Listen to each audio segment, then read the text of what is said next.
they can get them out to any of these property owners, and that they know that there's an option before they decide to sell their property.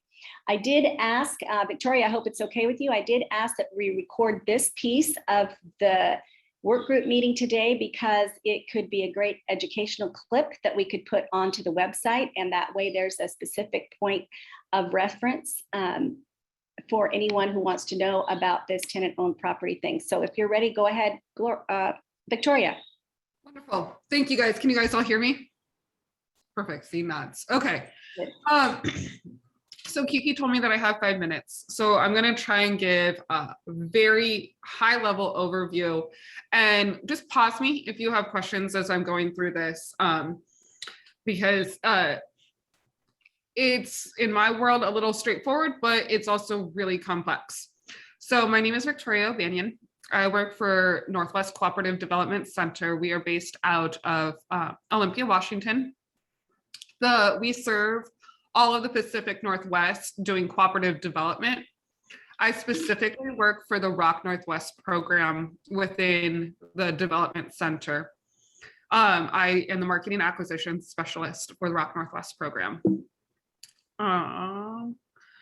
Okay, so I'm just gonna kind of go over some stuff, who we are, how we do what we do, and the benefits of our program. So we are a regional nonprofit. ROC Northwest serves Washington State and Northern Idaho. We are an affiliate of the ROC USA national program. There are about 14 affiliates across the country. Southern Idaho is actually served by Leap Charities, which is, it's based in Southern Idaho, and it serves that territory. And then Oregon is actually served by a different affiliate. Within Washington State, we have 21 transactions in 21 communities that we serve that represent over $50 million in acquisition.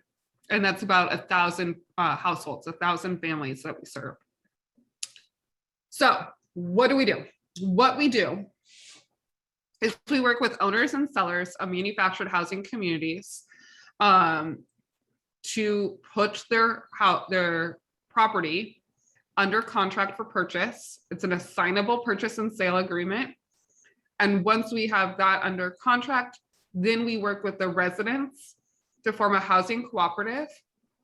And after the due diligence period, they end up purchasing their community.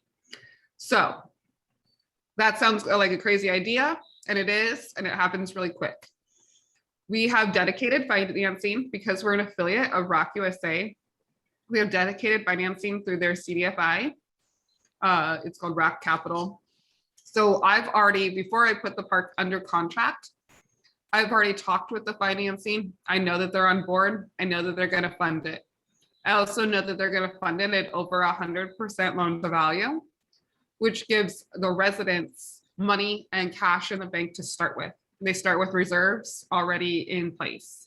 They also do not have to put anything down. We're not asking for the residents to contribute the 20% that you would normally do on a traditional loan, or the 30% on a traditional loan.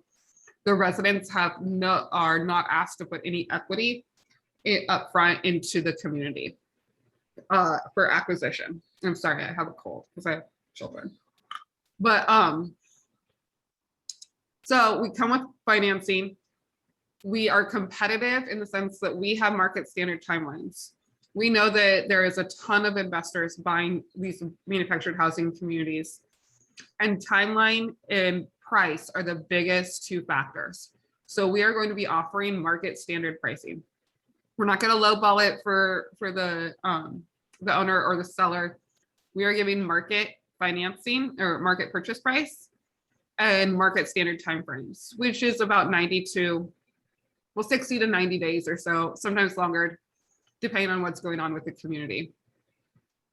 We have a dedicated due diligence team. That's myself. I'm working through the whole entire real estate transaction process. I'm doing everything that I need to do to get us to closing. At the same time, one of my colleagues is working with the residents to organize them, to form a housing cooperative together. So The residents are going to get together. They're going to elect an interim board of directors, and that board of directors is going to spend the next 90 days filling out paperwork, really. They're creating their bylaws, their policies, their rules for the community. They're creating the first budget. They are adopting a ton of policies. I think there's like 36 policies that they have to complete. But the benefit is that there's already been 280 ROCs, resident owned community is what ROC stands for. There's over 280 ROCs across the country. So at this point, this is a plug and play template. The policy templates have been created, and what the resident board, the interim board, is doing is reviewing it, seeing if they want to make edits or changes, or if they're happy with it. So it's not, they're not starting from scratch. There's a foundation. They're simply responding to that foundation and making edits based on their community. The membership, when we get to closing, the membership reviews everything that the interim board has done, approves it, and votes to purchase. After purchase, we provide technical assistance to the residents. So our team at ROC Northwest stays with the residents for at least 10 years, providing technical assistance. So we're helping that board figure out how to be a board. We're helping that membership figure out what it means to be a cooperative member that owns the land that their house sits on. We are helping them with infrastructure disasters, because most often than not, as soon as the ink dries on the acquisition, an infrastructure system fails, like usually within the next week. Like the odds are always against the residents. And you would think that it's funny, but it happens so often. So that's kind of how we do this. That's what we do. We don't own any properties. I'm not a property management company. I am not a broker. I simply approach owners and sellers of manufactured housing communities as a way for them to sell their community, as a way for them to protect their residents. And at the end of the day, it looks nothing different for the seller. The process is the same as if they would sold to another investor or a single person that wanted to own a manufactured housing community. The process on their side is exactly the same. This is my process that I just explained to you, broken down into 5 easy steps. Again, I said that it was an assignable purchase and sale agreement. I'm not purchasing this park. The residents, the housing cooperative takes assignment of the contract, and the housing cooperative buys it. And to be clear, to be explicitly clear, it is not the individual person. It is not the board president. It is not the board treasurer. It is not the individual person within the community that is buying the park. Under our program, it's the cooperative. It's that business that is buying the park. And we have the cooperatives established as limited equity cooperatives, which means that the residents, if they leave the community and are no longer members, they don't buy out their share. Like they're not getting a profit when they leave the community. The only thing that they would get back financially is the profit of their home, which is now, instead of quickly depreciating as it had before, it's more or less staying the same. We're seeing market kind of even out for manufactured housing communities in resident-owned communities, or manufactured homes in resident-owned communities. And then they would get their membership fee back as well, which is typically about $100. Before I go into the benefits, can I pause there and ask if you guys have questions? I don't have. Does anyone have questions for? Yeah, well, I'll Yeah. ask one. Mhm. Said, Go ahead, Ed.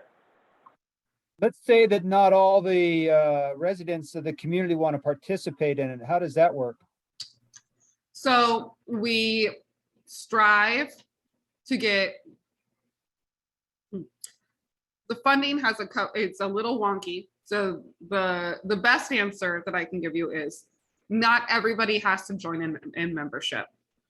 Membership is incentivized. The membership often has a lower rent or lower lot fee than those residents who are not members. But again, that's a choice made up by the membership in the community. Sorry, my children just walked in the house. They're going away quickly. I apologize.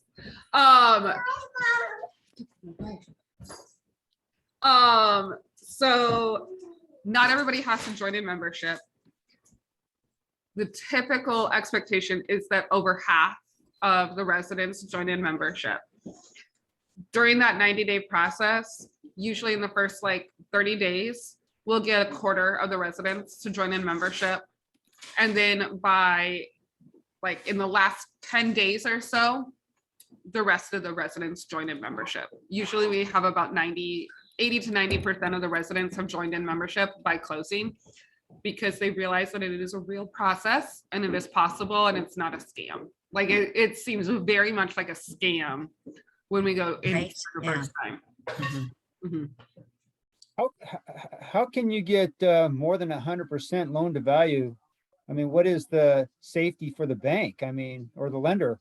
So it's a CDFI lender that we use, and their safety is that the co-op can't sell. So the community cannot sell for profit. So if the residents decide to dissolve the cooperative, they need to sell to a affordable housing, like a community development center or a housing authority or a nonprofit that manages communities. So the incentive is that it's not really going away and that the residents really aren't going to leave.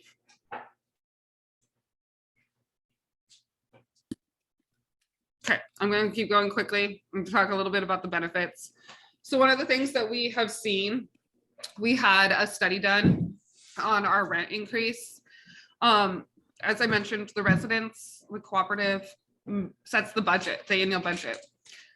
They know exactly where every dollar of their lot fee is going. Typically, like the residents still pay rent. We turn that into a lot fee because it's not really rent anymore. They're not paying a landlord anymore. They're paying themselves. So what we have seen is that on average, that we are saving money. Yes, they do raise, and a lot of skeptics of the program are like, well, you still raise your rent. Of course, we still have to raise our lot fee. There's inflation, infrastructure implodes, and that's a cost that needs to get paid for. So of course that has to happen. But there's no profit in this. There's no longer profit for the cooperative. So under resident ownership, they're saving on average about $4 a day is what we're seeing from our research and from a third-party research. Victoria, may I ask a question real quick? Absolutely. On the infrastructure, when you have the bomb like you do, is that part of the CDFI funding? Is there like a contingency for that? Yes. Okay. So the funding and why there are to your question, Ed, they start with on day one, the resident-owned community starts with what I call 3 different savings accounts. I call them savings accounts because it makes sense to the residents and it makes sense in my mind. So they have 2 months of mortgage payment in one savings account. They have 2 months of operating expenses in another savings account. And then, and these are all managed by the CDFI. These are funds that are not, these are assets that are theirs, but controlled by the CDFI. And then they also start with a capital improvement plan. So they contribute annually to the capital improvement budget, and they have a 15-year capital improvement plan with expenses outlined. And so again, that's controlled by the CDFI. So, if they want to do something early, they actually have to tell the CDFI, this is our plan, this is what we're going to do, this is what we estimate in our expenses. And then the CDFI pays for the expense. Got it. So yes, they start with money. Typically not enough, but it is what these are manufactured housing communities for the most part are old. These communities were, granted there is some new ones, but these communities were built in the 50s, 60s, and 70s. And they weren't necessarily intended to be the communities that they are now.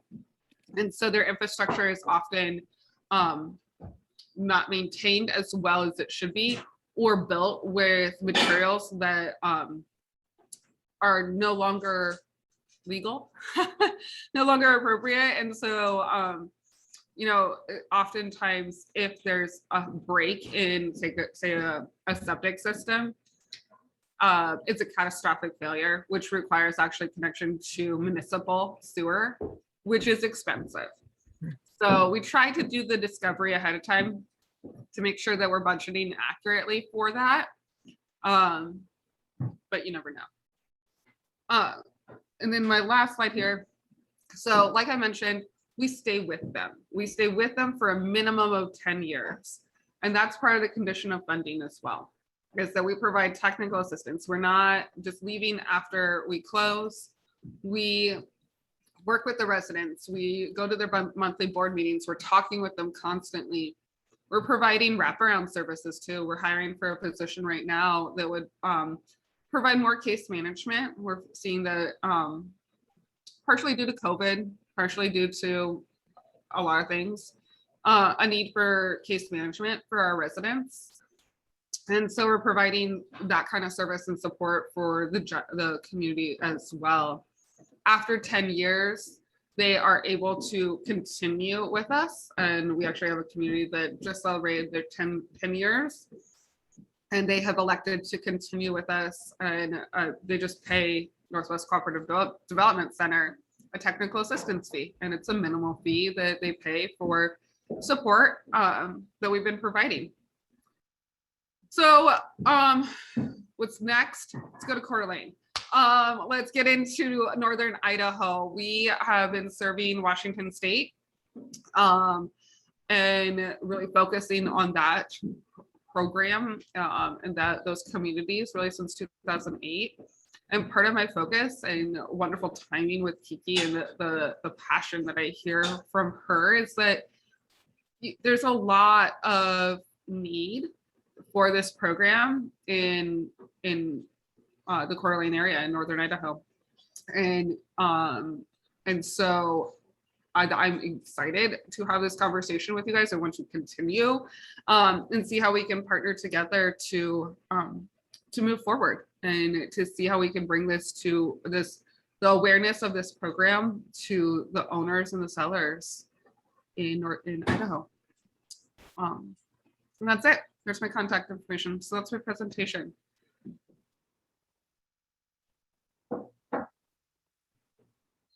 Great. For Victoria. So Victoria, Hola. thank you. I hope I didn't cut you off there. Just so that the working group knows, this is our first glance at this whole program. We're going to bring this back again. I'm sure that right now Carrie is going, you know, what am I supposed to be doing? How are we going to do this? And this is conversation. This is the working group getting our first look at what this is. And this is one of the tools in the toolkit that we can use. And we need to discuss with each other and see how we can move this forward. So I would ask this question. One is if Carrie would be willing to chair the ROC subcommittee working with Victoria, and also then put together an FAQ, an answer briefly to the public about what this particular tool that we use through the group, and have Taryn post that to the website. I think that as a new information out to the community, that this is just a new exploratory avenue that we're going down that can kind of protect this housing situation that we have. And Carrie, do you have any questions or thoughts on that? I do. You know, I won't say no to you, Kiki. So the answer is yes. For Victoria, so this is for existing manufactured home parks that an owner is looking to sell. So this is where that happens. Correct. What about if you're a landowner you have a landowner with bare land thinking, So you Yeah. have, you work with sellers and buyers. So if you had a buyer that said, I want to create a manufactured home park. Yeah, but most likely we're gonna find a group of residents that form a housing cooperative. Like we would have to find, we would never work with just a single person that wants to build a manufactured housing community. If we had a group of residents, say an employer has organized a group of residents or employees, farm worker would be a great suggestion, right? A great opportunity. And they formed a resident-owned community, a cooperative, then yes, we could build it. The challenge, and absolutely, this has been explored and continues to be explored. The challenge is building manufactured housing communities is not that simple. There are so many zoning regulations that prevent the building of manufactured housing. So, sorry to butt in again, but I need to get to this agenda item too. Okay. Victoria, would Carrie